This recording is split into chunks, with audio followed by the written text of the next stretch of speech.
Can everyone hear me okay? Yes. Can everyone hear me? Yes. Yeah. All right. Thank you for being here. We appreciate your time here. My name is Ruben Castilla Herrera, and I am the State Director for Reform Immigration for America. It is an honor and a pleasure to be here before you today.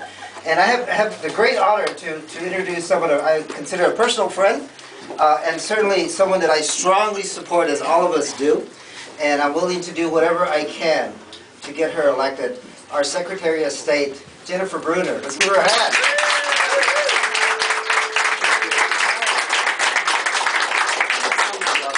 This is a wonderful turnout. Thank you, everyone.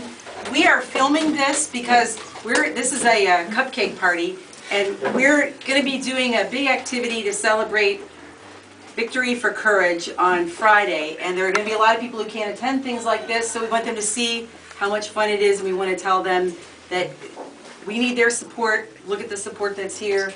Working together, there is so much that we can do. I'm really grateful for you all being here tonight.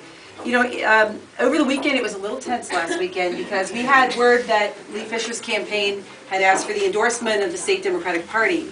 And knowing the party the way that I do, and knowing who's been appointed on the committee, I knew that that would make it really tough for us if the party went ahead and did that. So we decided it was time to mobilize the grassroots support that we knew that we had. And you all were amazing. You were just amazing.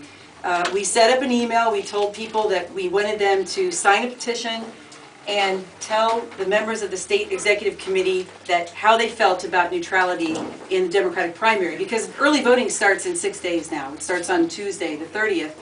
And in 39 hours, there were 74,000 plus emails sent to the members of the State Executive Committee. I happen to be on the committee, and so my BlackBerry was vibrating out of my hand, and I literally had to go and plug it in because it was losing power from all the vibrations of the BlackBerry. And so it was tense because we said we got some calls from some committee members who were upset because they thought this was junking up their emails, and I spoke to them about that, well, you're doing a public service if you're on the committee, so you really need to just don't worry, this is what happens sometimes. And then I said, and if you're really upset about it, call my opponent. Tell him to withdraw his request for endorsement. And so Monday morning we decided we'll turn off the emails because they might have to go to work and not want their emails all mixed up in their BlackBerries together. But then we sent a new email. We said, tell our opponent to withdraw his request for endorsement, sign the petition. You can write a letter to the editor. We released that at 7 in the morning. Around 10 in the morning, he withdrew his request for endorsement. By that time, we had nearly 1,000 letters to the editor. This is the power of everyday, ordinary Ohio voters, and this is what's changing politics, not just in Ohio, but in the country. We are doing this a different way, and you are making it possible. And when we do this together, we are all empowered to speak for the things that matter at the center of people's lives. By your allowing me to run this way, and supporting me as you are, I am able to be beholden to just one group, and that is the voters of the state. I have not taken money from banks that took money from the TARP funds, no executives, no PAC money, and I don't intend to do that because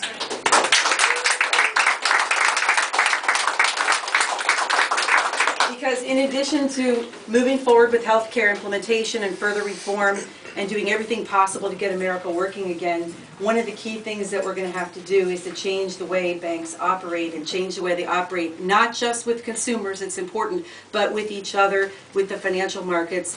The things that have happened to us in this country and what's brought on the onslaught of our economic downfall have been the lax regulations of the banks and pure greed on the corporate side of people making more and more money at the expense of the kind of people who've stepped up here today and who've stepped up in our campaign and who are speaking very loudly to say we want to be heard. So I am really grateful for your support. It's an exciting time.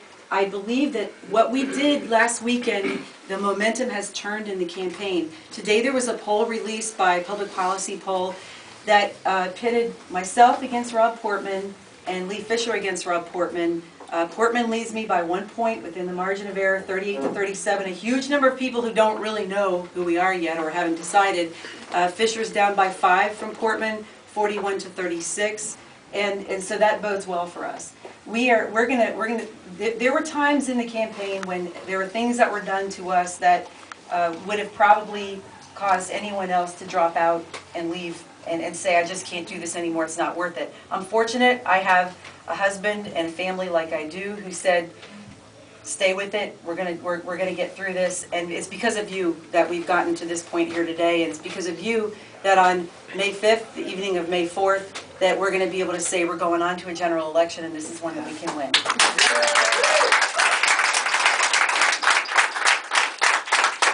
you all have any questions I might be able to try to answer?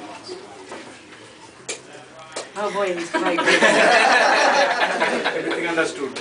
Yeah, I'll tell you what, a grassroots campaign is a lot more fun. Oh, absolutely. Yeah, I mean, the typical campaign is they put you in a call room and you call people who are very rich and who are connected with special interests, and then they tell you, once you've raised so much money, they tell you what you should say, how you should say it, and whether it should be you saying it or someone else, and then the voters don't know what they get, and you get there actually owing so many people so many favors because they don't give to you out of the goodness of their heart or for altruistic reasons.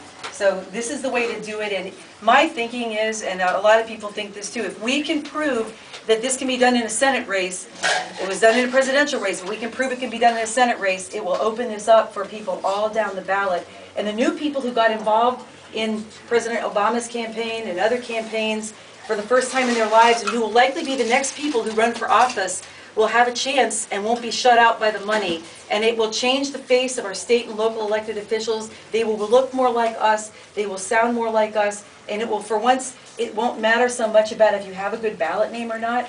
What's going to matter is the authenticity of the person before you and their commitment to getting things done for the betterment of the community. So you're making this happen, and we're in this transition period, and it is very exciting. So have fun at this party.